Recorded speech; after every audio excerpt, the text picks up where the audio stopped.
सुबह का वक्त था। मार्केट अभी पूरी तरह खुला भी नहीं था। एक दुकानदार अपनी छोटी सी दुकान का शटर ऊपर उठ रहा था। शटर पूरा खुलता उससे पहले ही दुकानदार की नज़र सामने खड़ी एक औरत पर पड़ती है, जो साधारण सी साड़ी में शांत और सहमता से खड़ी थी, जैसे किसी पक्के फैसले के साथ वहाँ खड़ी हो। दुकानदार पूछता है, दीदी क्या हुआ?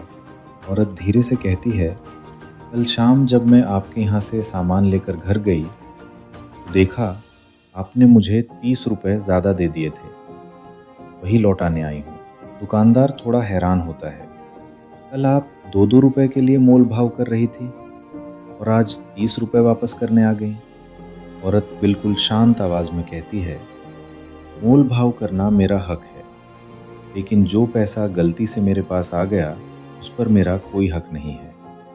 मेरे पति अब इस दुनिया में नहीं रहे, लेकिन जब वो मेरे साथ थे हमेशा एक ही बात कहा करते थे, अगर अपने हक का पैसा ना रहे तो जिसका है उसे वापस कर देना चाहिए। भगवान सब देखते रहते हैं, नहीं तो ये सब अपने बच्चों पर आ जाता है। दुकानदार चुप हो जाता है, ना कोई जवाब ना कोई सवाल। औरत पैसे काउंटर पर रखती है और चली जाती है, और वहीं दुकानदार के अंदर कुछ बदल जाता है। वो अपनी तिजोरी खोलता है, 3000 रुपये निकालता है और बिना रुके मार्केट की तरफ चल पड़ता है।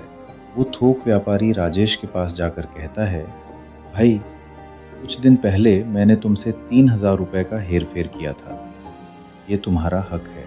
राजेश हंसकर कहता है, अरे भाई इतना परेशान क्यों हो, अगले महीने दे देते क्या फ़र्क पड़ता है।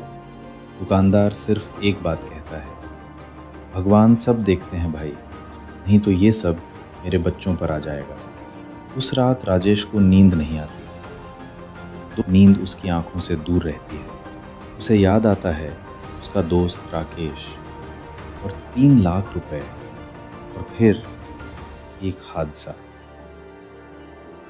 उस वक्त राजेश ने सोचा था, जब किसी को इस पैसे के बारे में पता ही नहीं तो वापस करने की क्या ज़रूरत। साल बीत गए। राकेश की पत्नी दूसरों के घर काम करती रही, लेकिन अब दुकानदार के वो शब्द, भगवान सब देखते हैं, राजेश का पीछा नहीं छोड़ रहे थे। अगले दिन राजेश बैंक जाता है, 10 लाख रुपए निकालता है और एक घर के दरवाजे पर खड़ा होता है।